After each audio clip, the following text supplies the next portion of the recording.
இன்று நாம் பார்க்க போகிறதான பிரசங்கத்தினுடைய தலைப்பு என்னவென்றால், வாழ்வளிக்கும் சிவப்பு நூல் என்கிற தலைப்பில் நான் உங்களோடு பகிர்ந்து கொள்ள விரும்புகிறேன். ராகாப் என்கிற ஒரு பெண் ஊழியக்காரரை நோக்கி வேண்டுதல் செய்து கேட்கிறதை இங்கே பார்க்கிறோம். அந்த பெண் ஏன் இந்த வார்த்தைகளை கேட்டாள்? எதற்காக கேட்டாள்? தேவனாகிய கர்த்தர் எரிகோவையும் அந்த பட்டணத்தையும் அழிப்பேன் என்று கூறிவிட்டார். பாவத்தின் சம்பளம் மரணம். எரிகோ ராஜாவும் ஜனங்களும் தேவ பிள்ளைகளுக்கு எதிராக செயல்பட்டதால் அந்த பட்டணம் சுட்டெரிக்கப்பட போகிறது. 2 பேதுரு 3வது அதிகாரம் 6வது வசனத்தை பார்க்கும் பொழுது, அப்பொழுது இருந்த உலகம் ஜலப்பிரயத்தில் அழிந்ததென்பதையும் மனதார அறியாமல் இருக்கிறார்கள் என்று அந்த வசனம் சொல்லுகிறார். 7வது வசனத்தை பார்க்கும் பொழுது, அதே 2 பேதுரு 3:7 பார்க்கும் பொழுது, இப்பொழுது இருக்கிற ஜனங்களும் பூமியும் அந்த வார்த்தையினாலே அக்கினிக்கு இரையாக வைக்கப்பட்டு தேவ பக்தி இல்லாதவர்களை நியாயம் தீர்க்கப்பட்டு அழிந்து போவார்கள். வசனம் அருமையாக சொல்லுகிறது. ராகாப் இந்த எரிகோ நகரத்திலே அவள் வாழ்ந்தாள். வசனத்தை கவனமாய் கேளுங்கள். 1வது வசனத்தை பார்க்கும் பொழுது, அவர்கள் போய் ராகாப் என்னும் பெயர் கொண்ட வேசியின் வீட்டுக்குள் பிரவேசித்து அங்கே தங்கினார். இவர்கள் பரிசுத்தவான்கள், தேவனுடைய ஊழியர்கள். ஆனால் இந்த ராகாப் மோசமான ஒரு பெண், பாவ வாழ்க்கை வாழ்ந்தவள், அருவருப்பான ஒரு ஜீவியம் செய்தவள்.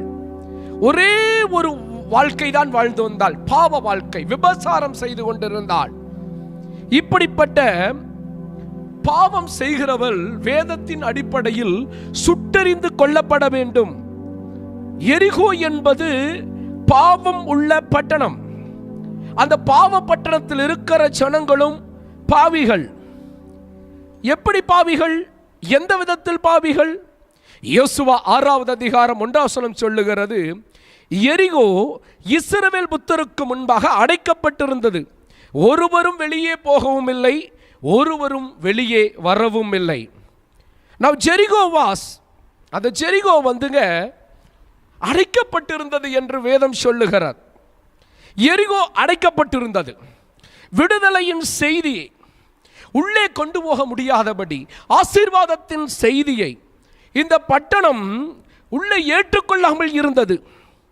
உள்ளே போகவும் இல்லை, வெளியே வரவும் இல்லை. இதே போல இந்த நாளிலே இந்த வார்த்தை கேட்கிற தேவ ஜனமே, ரட்சிப்பின் செய்தி, ஆசீர்வாதத்தின் செய்தி, இயேசுவின் விடுதலையின் செய்தி, ஒரு மாற்றத்தின் செய்தி ஏற்றுக்கொள்ளாமல் உன் இருதயமாகிய கதவை அடைத்து வைத்திருக்கிறாயா? இந்த பிரசங்கத்தை கேட்கிற ஜனமே, உனக்கு ஒரு விடுதலை தரும்படி, உனக்கு ஒரு ஜீவனை தரும்படி, உன்னை உயர்த்தும்படி என் ஆண்டவர் விரும்புகிறார். இந்த நாளிலே உன் இருதயமாகிய கதவை திறந்து அந்த செய்தியை கேட்பாய் என்றால், அன்றைக்கு எரிகோவில் வாழ்ந்த அந்த ராகாபினுடைய வாழ்க்கையிலே அவள் ஜீவனை காப்பாற்றி அவளுடைய குடும்பத்திற்கு ஒரு அற்புதங்களை செய்தவர். இந்த நாளிலே இந்த செய்தியை கேட்கிற தேவ ஜனமே, வரப்போகிற அழிவுக்கு உன்னை ஆண்டவர் தப்புவிக்க விரும்புகிறார். உனக்கு வாழ்க்கையிலே உன்னை மாத்திரமல்ல, உன் குடும்பத்தையும் ஆண்டவர் காக்க விரும்புகிறார். கடைசி காலம் எப்படிப்பட்ட காலம்?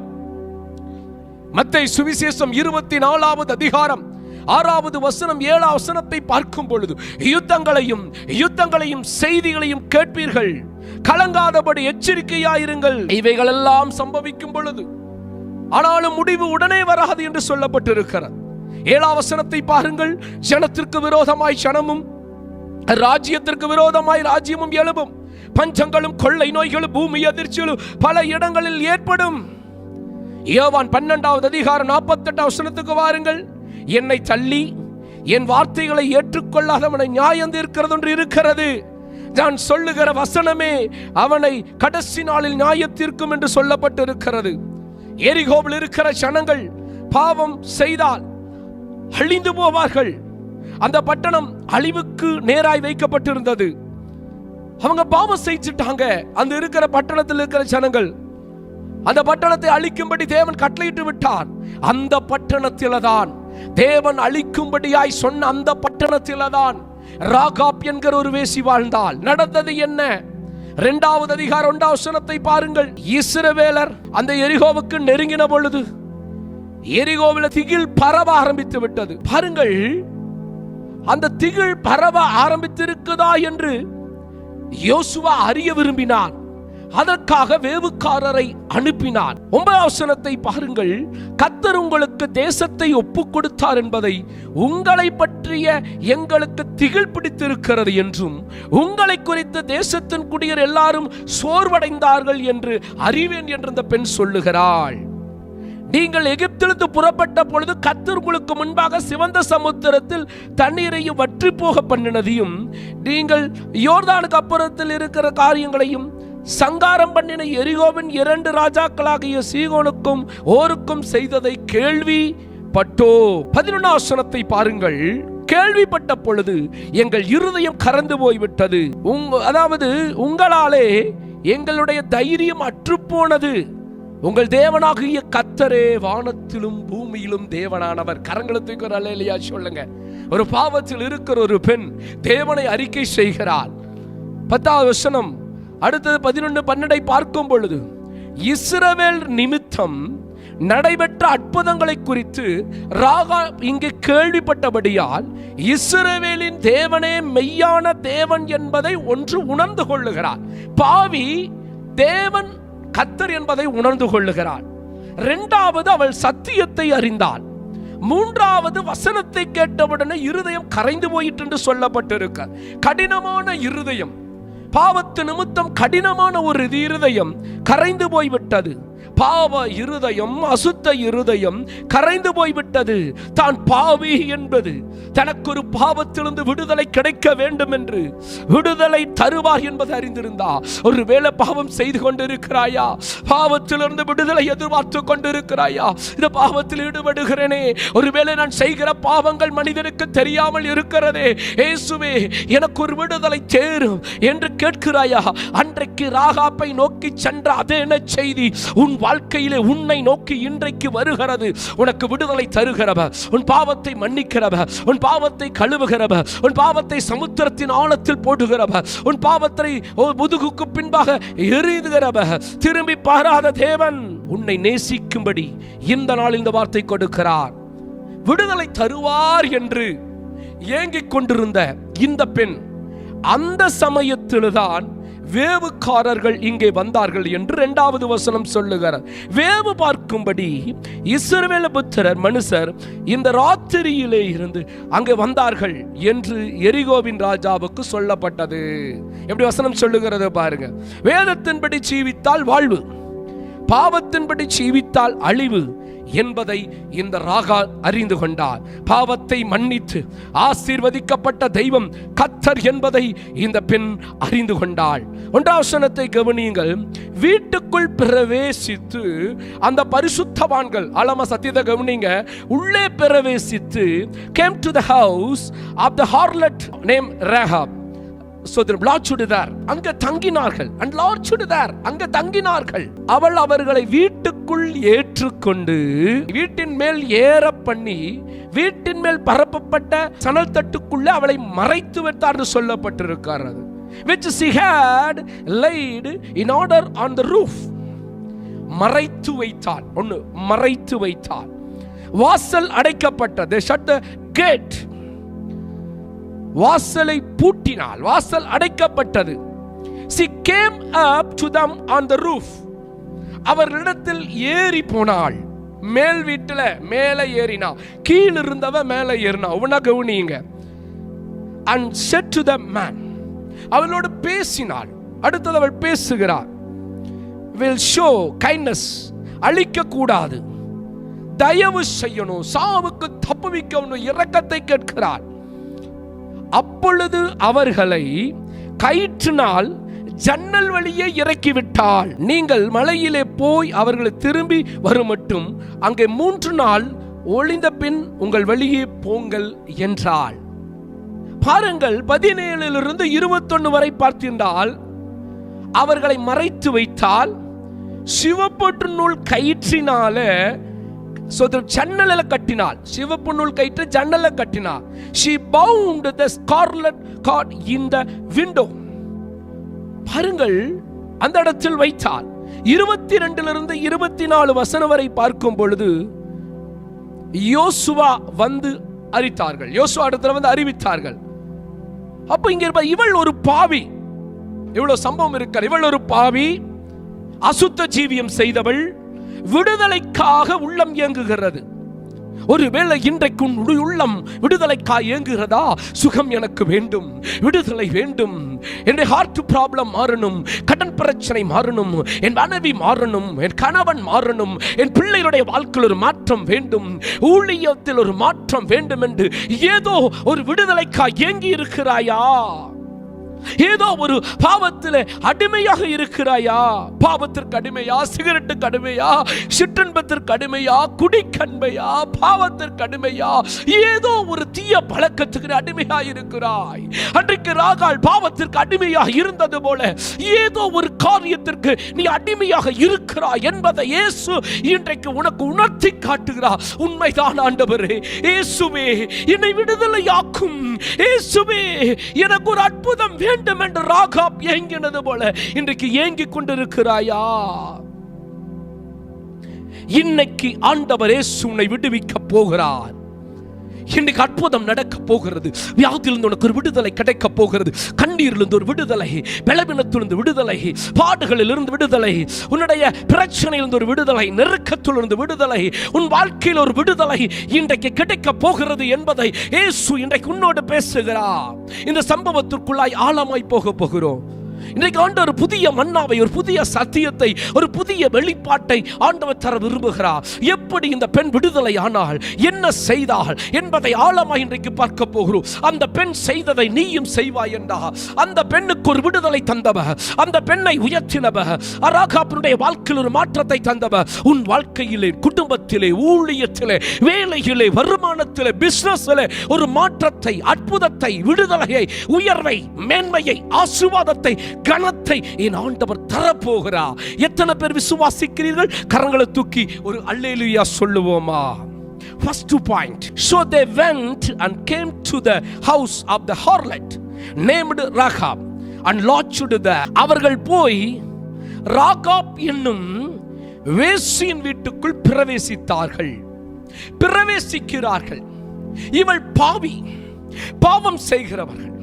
உள்ளே பிரவேசித்தவர்களோ பரிசுத்தவான்கள். சோதரம், உள்ளே இருள் இருக்கிறது, உள்ளே பாவம், உள்ளே இருள், வேதனை இருக்கிறது.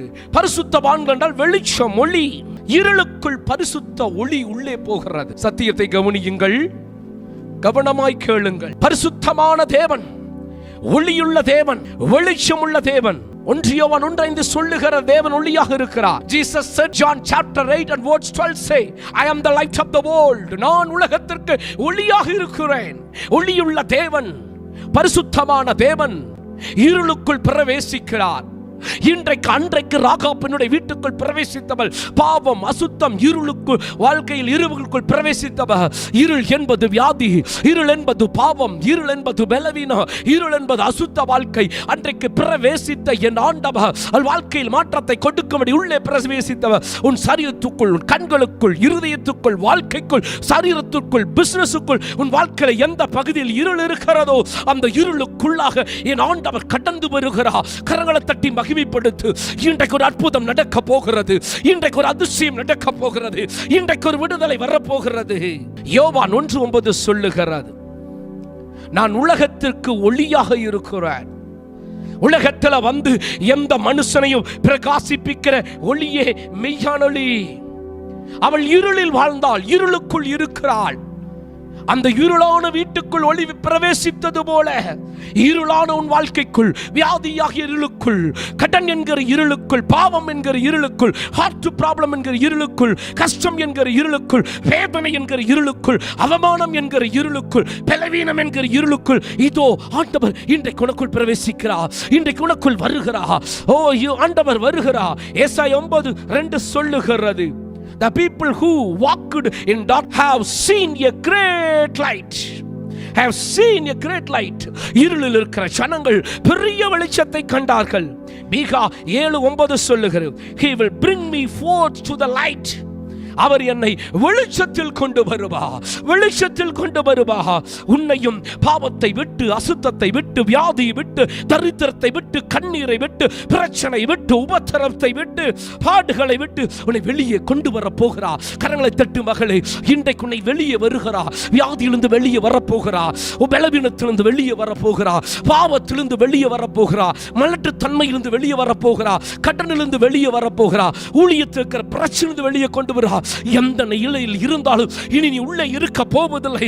அற்புத தெய்வம், அதிசயத்தின் தெய்வம், விடுதலையின் தெய்வம், உயர்வின் தெய்வம், மேன்மையின் தெய்வம் இதோ இயேசுவின் நாமத்தில் சொல்லுகிறேன். ஒளியுள்ள தெய்வம் உன் வாழ்க்கையில் பிரவேசிக்கிறார். இதோ கர்த்தருடைய வல்லமை, கர்த்தருடைய அபிஷேகம் உனக்குள் இறங்குகிறது. கரங்களை தட்டி கர்த்தருடைய நாமத்தை மகிமைப்படுத்து. உள்ளே அந்த பரிசுத்தவான்கள் வந்தார்கள் என்றால் இருதயத்தில் ஏற்றுக்கொண்டார். நான் அவனோடு இருந்து அவனோடு போஜனம் பண்ணுவேன். இதோ வாசற்படியில் நின்று தட்டுகிறேன். அன்றைக்கு அந்த வீட்டுக்குள் பிரவேசித்தேன். கர்த்தர் உன் இருதயமாகிய வாசலை தட்டுகிறார். என் மகனே, என் மகளே, நான் எங்க போயும் எனக்கு விடுதலை இல்லையே.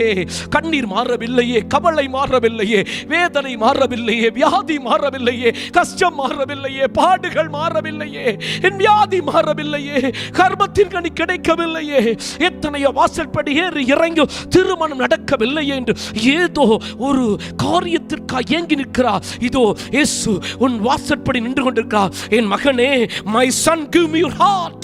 உன் இருதயத்தை எனக்கு தருவாயா? இது இயேசு உன் இருதயத்தை கேட்கிறார். உள்ளே அவர் வரும்படியாய் விரும்புகிறார். இயேசுவே, என் பாவங்களை மன்னியும். பாவத்தில் தான் இருக்கிறேன், விபச்சாரம் செய்கிறேன், வேசித்தனம் செய்கிறேன், குடிக்கிறேன், பாவர்களோடு இருக்கிறேன், கிளப்புக்கு செல்லுகிறேன், பாவ மனிதரோடு தொடர்பு. எனக்கு ஒரு விடுதலை வேண்டும். சபைக்கு போகிறேன், ஆனால் இந்த பாவத்தில் இருக்கிறேனே, எனக்கு ஒரு விடுதலை கிடைக்காதா? எனக்கு ஒரு அற்புதம் நடக்காதா? இயேசுவே, என் உள்ளத்திற்குள் வாரும் என்று இன்றைக்கு இயேசுவை அழைப்பாய் என்றா ஒரு அற்புதம் நடக்கும். எத்தனை பேர் இயேசுவுக்கு உங்கள் இருதயத்தை கொடுக்கிறீர்கள்? இதுதான் ஃபர்ஸ்ட் பாயிண்ட். அவர்கள் உள்ளே பிரவேசித்தார்கள். ஒளி உள்ளே பிரவேசிக்கிறது. என் இயேசு ஆகிய ஒளி உனக்குள் வருகிறார். Number 2, and the Lord stood there. அங்கே தங்கினார்கள் என்று 1ஆம் வசனம் சொல்லுகிறது. உள்ளே தேவன் வருகிறார். எபிரேயர் 13:5 சொல்லுகிறது, I will never leave you nor forsake you. நான் உன்னை விட்டு விலகுவதில்லை, உன்னை கைவிடுவதில்லை. Today I must stay at your home, Jesus said. லூக்கா 19:5 சொல்லுகிறது, சகையை பார்த்து நான் இன்றைக்கு உன் வீட்டில் தங்க வேண்டும் என்று சொன்னார். Abide with us. Luke chapter 24 verse 29 say, நீ எங்களோடு தங்கியிரும். Abide with us. எங்களோடு தங்கியிரும். யாத்திராகமம் 24:16 சொல்லுகிறது, Now the glory of the Lord rested on the Mount Sinai. கர்த்தருடைய மகிமை சீனாயின் மேல் தங்கிற்று என்று சொல்லப்பட்டிருக்கிறது. Praise the Lord. தேவ ஜனமே, ஒருவேளை இன்றைக்கு உங்கள் வாழ்க்கையில என ஜனங்கள், உற்றார் உறவினர்கள் உன்னை விட்டு விலகி விட்டார்களா? கணவன் உன்னை விட்டு விலகி விட்டானா? மனைவி உன்னை விட்டு விலகி விட்டாளா? பிள்ளைகள் விட்டு விட்டார்களா? ஊழியர்களை, விசுவாசிகளை விட்டு போய்விட்டார்களா? நான் சொல்லுகிறேன், Lord stood there. அங்கே தங்கினார்கள், அங்கே தங்கினார்கள். நிச்சயமாய் சொல்லுகிறேன், யார் உன்னை விட்டு போனாலும் பரவாயில்லை, உன்னோடு கூட தங்கி இருக்கிறவர், உன்னோடு கூட இருக்கிறவர். உலகத்தின் முடிவு பரியந்தம் நான் உன்னோடு இருக்கிறேன், நான் உன்னோடு இருக்கிறேன். மகளே, மகளே, உன்னோடு இருக்கிறேன். உன்னை உயர்த்த போகிறேன், ஒரு அற்புதங்களை செய்ய போகிறேன், மேன்மைப்படுத்த போகிறேன், கனப்படுத்த போகிறேன். வருட கடைசியில் இருக்கிற உன் வாழ்க்கையில இதுவரை இல்லாத ஒரு உயர்வு, ஒரு மேன்மை, ஒரு ஆசீர்வாதம், ஒரு கனத்தை நான் உனக்கு தரப்போகிறேன் என்று இயேசு சொல்லுகிறார். எத்தனை பேர் விசுவாசிக்கிறீர்கள்? Third point, she came up to them on the roof. வீட்டின் மேல் அவர்களிடத்தில் ஏறி போனாள். இந்த பெண் கீழே இருந்தவள், ஒரு பாயிண்டாக கவனிங்க, மேலே அவர்களிடத்தில் ஏறி போனாள். கீழ் வீட்டில் இருக்கிறாள். கீழ் வீடு உலகம், பாவம், அசுத்தம், உலக இன்பம், சிற்றின்பம். கீழே இருக்கிறவள் ஒருவேளை கீழ் வீடாகி வியாதியோடு இருக்கிறாயா? துன்பத்தோடு இருக்கிறாயா? பாவத்தோடு இருக்கிறாயா? கஷ்டத்தோடு இருக்கிறாயா? இந்த உலகத்தில் ஒட்டி வாழுகிறாயா? இனி இந்த உலகம் வேண்டாம், பாவம் வேண்டாம், வியாதியான வாழ்க்கை வேண்டாம், மலட்டுத்தன்மை வேண்டாம், பிரச்சனை வேண்டாம், உபத்திரம் வேண்டாம். இனி நான் உலகத்தோடு, பாவத்தோடு, பாவ மனிதர் என்கிற கீழ் வீடாகி உலகத்தோடு இனி நான் தொடர்பு கொள்ள மாட்டேன்.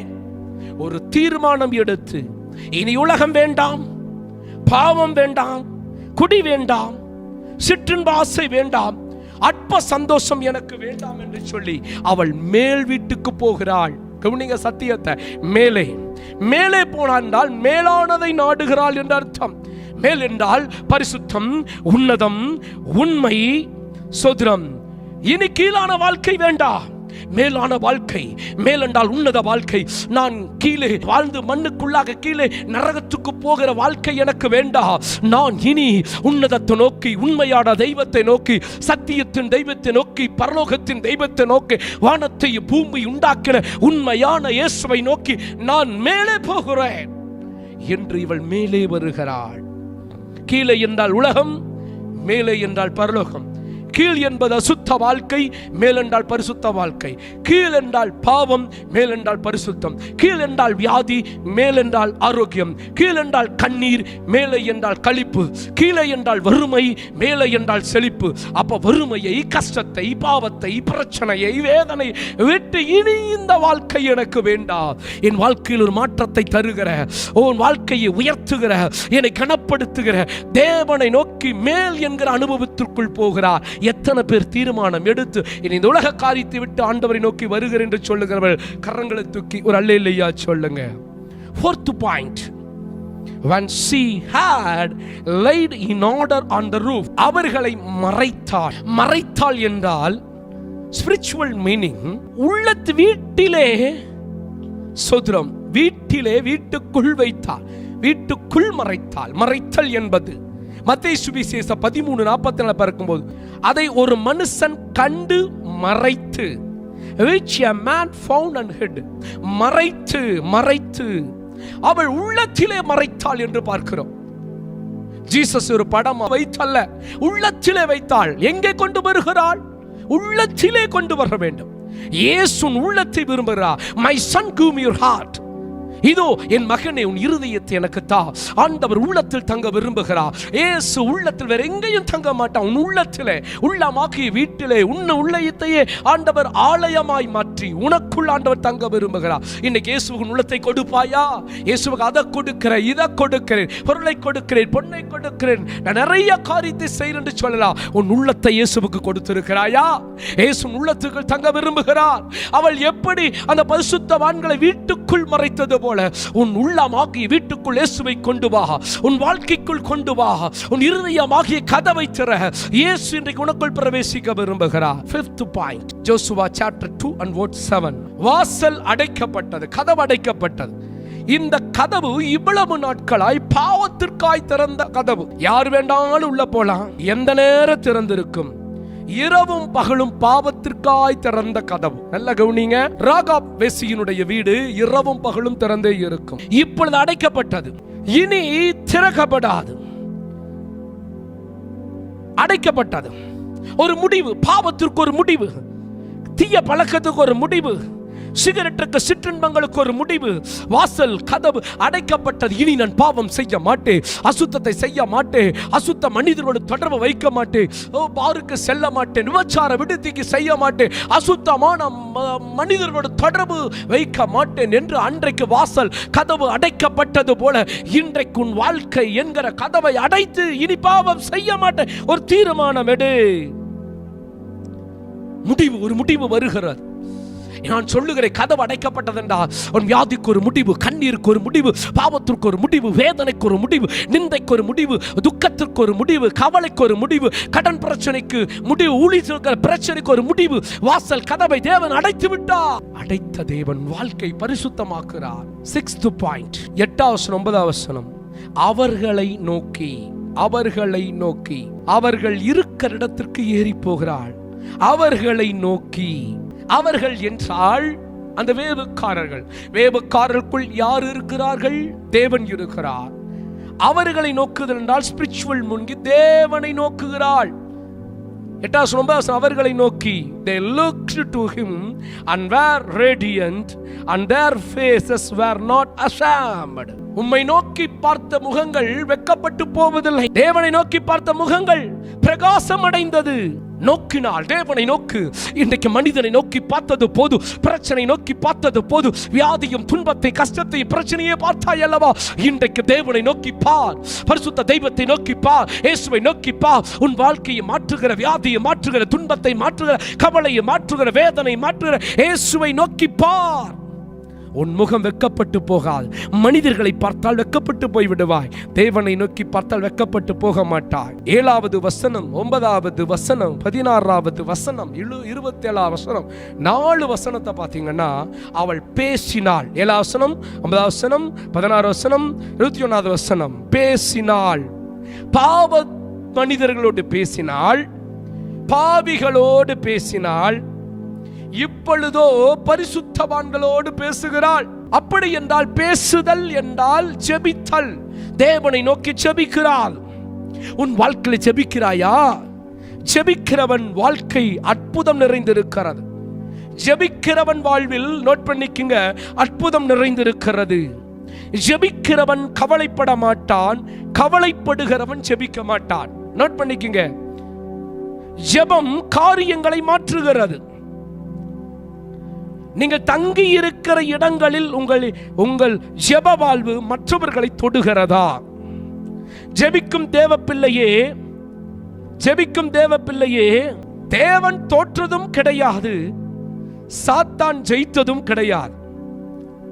ஜெபிக்கும் தகப்பன் தன் பிள்ளைகளுக்கு வழிகாட்டியாய் இருக்கிறார். ஜெபிக்காத தகப்பனோ பிள்ளைகளுக்கு இடரல். ஜெபிக்காத ஒவ்வொரு கணமும் நீ தேவனை வேதனைப்படுத்துகிறாய். அதனால் உனக்கு வேதனை பெருகுமே தவிர வேதனை பெருகும், வேதனை குறையாது. ஜெபம் என்பது திறமையை காட்டுவது அல்ல, தேவனிடத்தில் இருக்கிற ஐக்கியத்தை காட்டுவதுதான் ஜெபம். ஜெபிக்கும் வீட்டில் ஆசீர்வாதம் நிறைந்திருக்கும், ஜெபிக்காத வீட்டில் சாபம் நிறைந்திருக்கும். ஜெபிக்கும் இல்லம் திருடன் வருகிறதை தடுத்து நிறுத்துகிற ஒரு இல்லமாய் மாறும். ஜெபிக்காத வீட்டில் திருடன் நிறைந்து கொள்ளுவான். ஜெபிக்காத இல்லமோ திருடர்களை உருவாக்குகிற இல்லமாக மாறிவிடும். நீங்கள் ஜெபிக்க தவறினால் எல்லாவற்றிலும் நீங்கள் தவறுகிறீர்கள். வியாபாரத்திற்கு மூலதனம் பணம் மிக அவசியம். விசுவாசிக்கு ஜெபம் என்கிற மூலதனம் அவசியம். ஜெப வாழ்வு இல்லாவிட்டால் நீங்கள் உலகத்தில் இருப்பதும் இல்லாமல் இருப்பதும் ஒன்றுதான். பணத்தில் இருக்கிற நோக்கம் ஜெபத்தில் இல்லாமல் போவதுதான் இன்றைக்கு எழுப்புதலின் தடை. தேவ சித்தத்திற்கு செவி கொடுக்க வேண்டும், அதற்கு கீழ்ப்படிவதுதான் ஜெபம். விசுவாசிகளின் ஆரம்பமும் முடிவும் ஜெபம்தான். ஜெபம் ஆத்துமாவின் பட்டயமாக இருக்கிறது. எங்கு செல்கிறோம் என்று திசையறியாத நிலையில் முன்னேறி செல்வதே ஜெபம். கிறிஸ்துவ வாழ்க்கையின் வெற்றியின் ரகசியம் ஜெபம். ஜெபமில்லாத கிறிஸ்தவ வாழ்க்கை அனலற்ற ஒரு ஜீவியம் என்று சொல்லுகிறேன். ஜெபம் தேவனையும் மனிதனையும் இணைத்து வைக்கும் சங்கிலி தொடர். ஜெபம் தேவனையும் மனிதனையும் இணைக்கக்கூடிய ஒரு ஏணி. ஒரு கிறிஸ்துவனுடைய வாழ்க்கையில் அவன் அதிகமாய் ஜெபிக்கும் பொழுது அவன் வாழ்க்கை அனலுள்ள வாழ்க்கையாய் மாறுகிறார். கிறிஸ்தவ வாழ்க்கையில் ஜெபம் குறைந்து விட்டால் கிறிஸ்தவ வாழ்க்கை அனலற்ற ஜீவியமாய் மாறிவிடும். மார்ட்டின் லூத்தர் ஒரு நாளைக்கு 3 மணி நேரம் ஜெபிப்பாராம். இந்தியாவின் வரைபடத்தை வைத்து தேவனே இந்தியாவை சந்தியும் என்று கதறுவாராம். தேவன் எல்லா ஜெபத்திற்கும் பதிலை தருகிறார். எதிர்பார்ப்போடு ஜெபி, ஜெபித்ததை எதிர்பார்ப்போடு ஜெபியுங்கள். ஜெபித்த பின் எதிர்பாருங்கள். இடைவிடாமல் ஜெபியுங்கள்.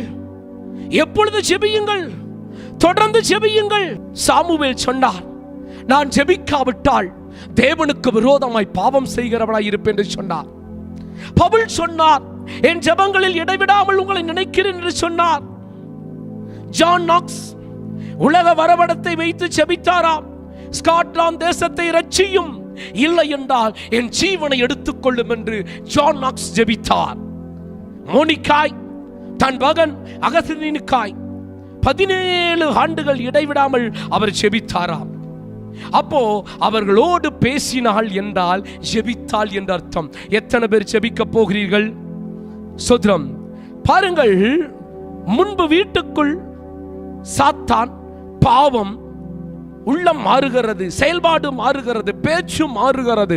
இவள் பாவத்தோடு, பாவ மனிதர்களோடு இருட்டுக்குள் இருந்து பேசினவள் உள்ளே வெளிச்சம் வந்தவுடனே இவள் பாவ மனிதரோடு பேசுவதை நிறுத்திவிட்டு ஜெபம் ஜெபம் ஜெபம் என்று ஜெபிக்கலாய் மாறா. உன் வாழ்க்கையில் ஜெப நேரத்தை கூட்டு, ஜெபி, அற்புதங்களை ஆண்டவர் செய்ய போகிறார். 8வது பாயிண்ட், சிவப்பு நூல் கயிறு. 2வது வசனம், 2 அதிகாரம் 15 வசனம், 16 வசனம், 17, 18, 19, 21, 6வது அதிகாரம் 22, 23, 24, 25 இத்தனை வசனங்களும் சிவப்பு நூல் கயிற்றை நாள் அவர்களை இறக்கிவிட்டார். அடுத்த ரகசியம், சிவப்பு நூல். சிவப்பு நூல் ஒருவேளை எரிகோ பட்டணத்துக்கு அற்பமாய் இருக்கலாம், ஆனால் இந்த குடும்பத்திற்கு ரட்சிப்பின் நூல், விடுதலையின் நூல், அற்புதத்தின் நூல், சோதரம், பாதுகாப்பின் நூல், சமாதானத்தின் நூல், தைரியத்தின் நூல், தப்புவிக்கிற நூல். ஒருவேளை இன்றைக்கு ஜனங்கள் கைகளிலும் உடம்புகளிலும் சிவப்பு கயிற்றை கட்டி இருக்கிறார்கள். அந்த சிவப்பு கயிறு சோதரம் விடுதலையை தரவில்லையே,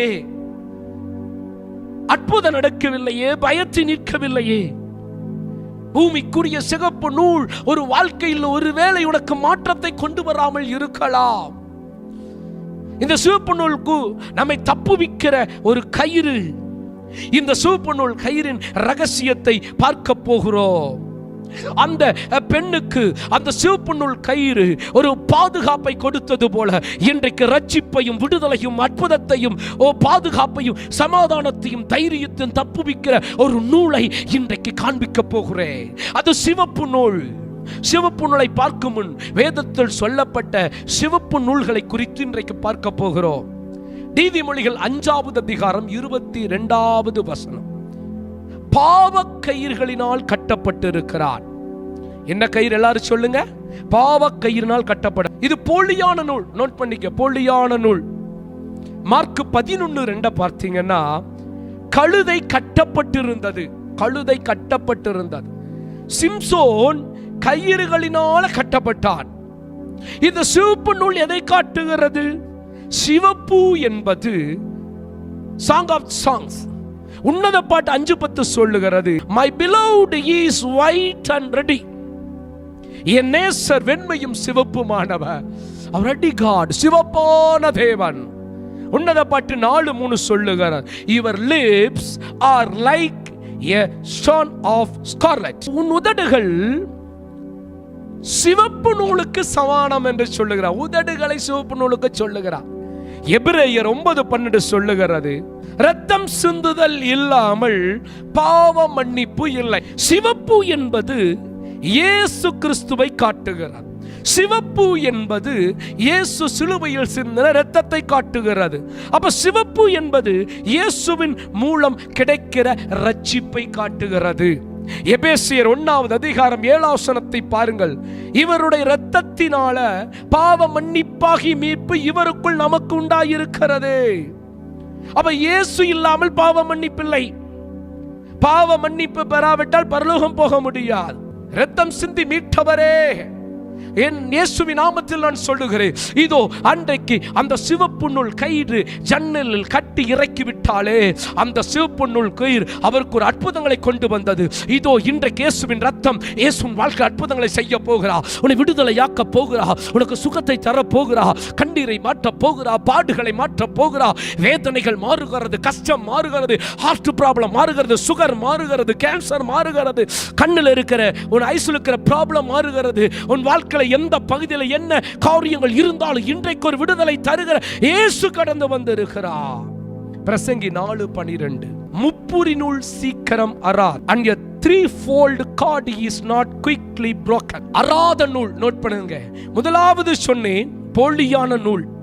இரண்டாவது சிவப்பு நூல். சிவப்பு என்பது இயேசுவையும் இயேசுவின் ரத்தத்தை காட்டுகிறது. மூன்றாவது காரியம் முப்புரி நூல். ஆள் பிடித்து இறைக்கும் அளவு, ஆள் அப்படியே அந்த கயிறை பிடித்து இறக்கும் அளவு அது உறுதியாக இருக்கிறது. You bind this line, a scarlet or cord in the window through which you let us down.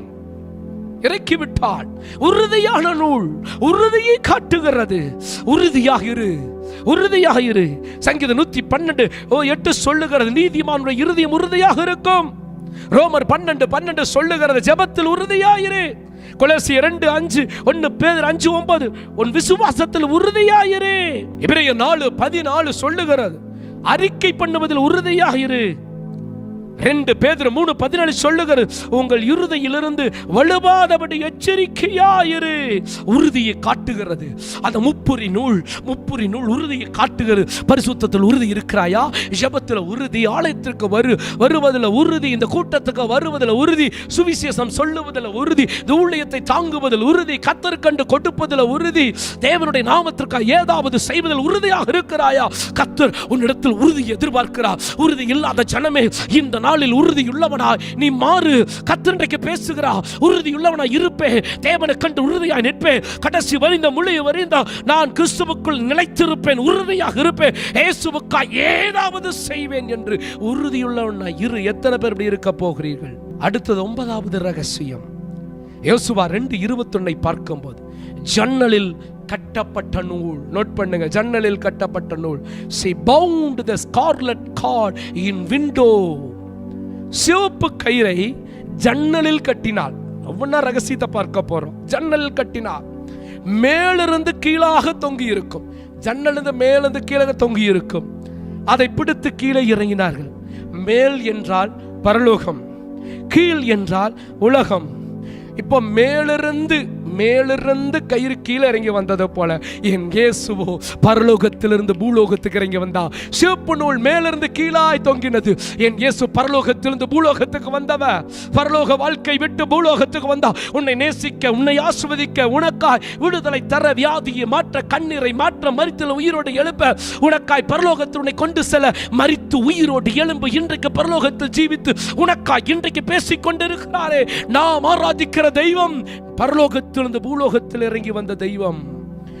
மத்தேயு 1:15 சொல்லுகிறது, பாவிகளை ரட்சிக்க கிறிஸ்து இயேசு இந்த பூமியிலே வந்தா அழிவுக்கு தப்பும்படி. வீட்டின் ஜன்னலில் கட்டப்பட்ட கயிறு, சிவப்பு கயிறு ஜன்னலில் கட்டப்பட்டது.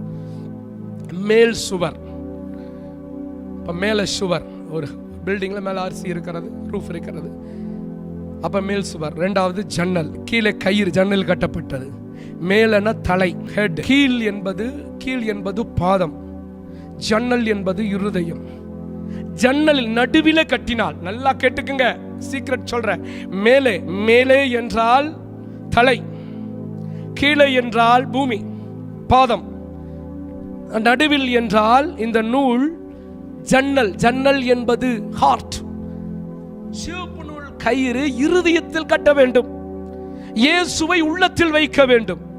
இவள் கயிற்று ஜன்னல்ல கட்டினால்தான் அவர்களை இறக்கி விட்டா. தேவ ஜனமே, நீங்கள் இயேசுவை எங்க வைத்திருக்கிறீர்கள்? இயேசு உள்ளத்தில் வைத்திருக்கிறீர்களா? எங்க வைத்திருக்கிறீர்கள்? டாலர்லையா, படத்திலையா, அல்லது ஏதாவது ஒரு ஸ்டிக்கர் இல்லையா? இதுல இல்ல, இயேசுவை உன் உள்ளத்திலே வை, உள்ளத்தில் கொண்டு வா, ஜன்னலாக இருதயத்தில் இயேசுவை கொண்டு வா. 17வது வசனம், வீட்டுக்குள் சேர்த்துக்கொள். அத இங்க சொல்றாங்க, வீட்டுக்குள் உன்னுடைய குடும்பத்தாரை சேர்த்துக்கொள். வீடு என்பது எதை காட்டுகிறது? வீட்டுக்குள் சேர்க்கணும். மத்தேயு 3:11, அந்த வீடு ஜீவனுள்ள தேவனுடைய சபைக்கு ஆதாரமாய் இருக்கிறது. வீட்டுக்குள்ளே, வீடு என்பது சபை, வீடு என்பது இந்த ஊழியம். வீட்டுக்குள்ள இருக்கணும். நல்ல சபைக்கு செல், வெளியே நிற்காத. ஆராதனைக்கு முக்கியத்துவம் கொடு, சபைக்கு முக்கியத்துவம் கொடு. சபைக்குள்ள போகணும், நல்ல ஆவிக்குரிய சபையில போகணும், சத்தியம் நிறைந்த சபைக்குள்ள போகணும். வார்த்தை போதிக்கிற சபையில உன்னை பரலோகத்துக்கு வழிநடத்தக்கூடிய நல்ல சபைக்கு செல். தேவ ஜனமே, கர்த்தர் சொல்லுகிறா, வீட்டுக்குள் சேர்த்துக்கொள், நல்ல சபைக்கு செல். வார்த்தை அறிந்து கொள், சத்தியத்தை அறிந்து கொள். நல்ல சபைக்கு செல்லணும். நடந்தது என்ன? கர்த்தர் அவளை காத்தார். 25வது வசனம், உயிரோடு காத்தார். ஸ்தோத்திரம். தேவ ஜனமே, அதியா 16:2 அதைத்தான் சொல்ல வருகிறது. தேவன் நல்லவர், தேவன் அற்புதமானவர். அன்றைக்கு அந்த குடும்பம் காக்கப்பட்டது. அந்த சிவப்பொன்னுல கேட்டு பார்க்க பொழுது எல்லா வீடு அழிக்கப்பட்டது. இன்றைக்கும் அந்த எரிகோவில் இருக்க ராகாப்பின் வீடு இன்றைக்கும் அந்த செரிகோவில் அந்த ஜன்னல் அப்படியே இருக்கிறதா? என் தேவன் எவ்வளவு காலம் வந்தால் அழிக்காதபடி பாதுகாக்கிறவர். உலகத்தில் அழிவு வரலாம், பாருங்க, கொரோனா வரலாம், வைரஸ் கிருமி வரலாம், பல வைரஸ் காய்ச்சல் வரலாம், வியாதிகள் வரலாம், பூமி அதிர்ச்சி வரலாம், பயங்கரமான பூமி அதிர்ச்சிகளும் பலவகையான விபத்துகள் வரலாம். ஆனால் எத்தனை விபத்துகள் வந்தாலும் உன்னையும் குடும்பத்தையும் பிள்ளைகளையும் ஊழியனே உன்னை காக்கிறவர் உயிரோடு இருக்கிறார். இந்த ஆண்டை விட தீர்க்க தரிசனமாய் சொல்லுகிறேன், இந்த ஆண்டுல பயங்கரமான அழிவுகள், பயங்கரமான விபத்துகள், பயங்கரமான பேரழிவுகள் வரும். ஆனால் உன்னை தேவன் காக்கிறவர். ஏன் தெரியுமா?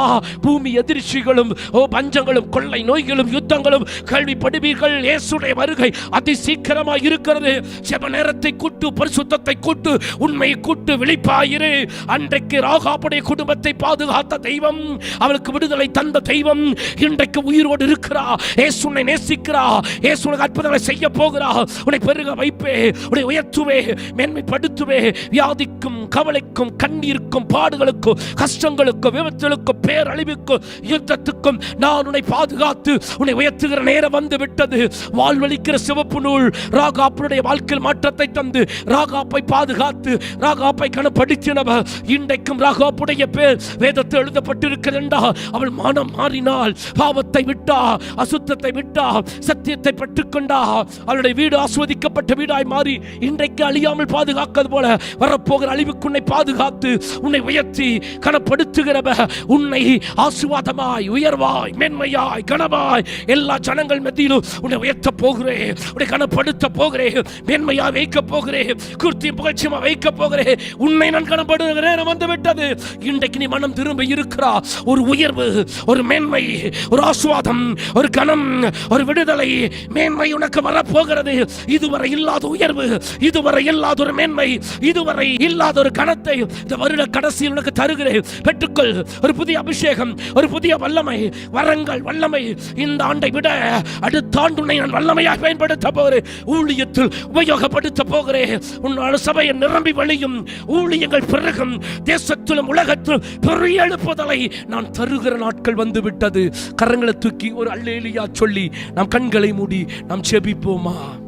நன்றி ஆண்டவரே. ஆண்டவரே, இதுவரை நாங்கள் கேட்டிராத அந்த ராகாப் வாழ்க்கையிலிருந்து படிப்படியாய் ஒவ்வொரு பாயிண்ட் எங்களுக்கு கொடுத்து, ஆண்டவரே, அவள் எப்படி ரட்சிப்பை பெற்றுக்கொண்டாள், அழிவுக்கு தப்பினாள், அதுக்கு என்ன செய்தாள் என்று ரகசியத்தை காணும்படி கண்களை திறந்தீரே. சத்தியத்தை அறிவீர்கள், சத்தியம் உங்களை விடுதலையாக்கும். ஆரம்பத்திலிருந்தே உங்களுடைய பிரசன்னம், உங்களுடைய வல்லமை, உயிர்ப்பிக்கிற வல்லமை எங்களுக்குள் பாய்ந்து ஒரு புதிய உற்சாகத்தை, ஒரு விடுதலையை, ஒரு உயர்வை. கரங்களை உயர்த்தி மகிமைப்படுத்துங்க. ஆண்டவர் உனக்கு நமக்கு நன்மை செய்திருக்கிறார். இயேசு சொன்னார், நான் உனக்கு நன்மை செய்தேன் அல்லவா? நீ போய் அநேகருக்கு, எல்லா ஜனங்களுக்கும் நான் செய்த நன்மைகளை அறிவி என்று சொன்னார். இவ்வளவு ஆண்டவர் நாம் உயர்த்த போகிறோம், கனப்படுத்த போகிறோம். இந்த நாள்களை உயிர்ப்பிக்கிற வார்த்தைகளை, ஜீவ வார்த்தைகளை கொடுத்து, ஒரு மாற்றமான சத்தியத்தை கொடுத்து வாழ்வில் ஒரு மாறுதலை தந்ததுக்காய் நன்றி செலுத்துகிறோம். ஏசப்பா, என்னை மறைத்து வெளிப்பட்டீங்க, உமக்கே மகிமை. இயேசுவின் நாமத்தில் பிதாவே, ஆமென்.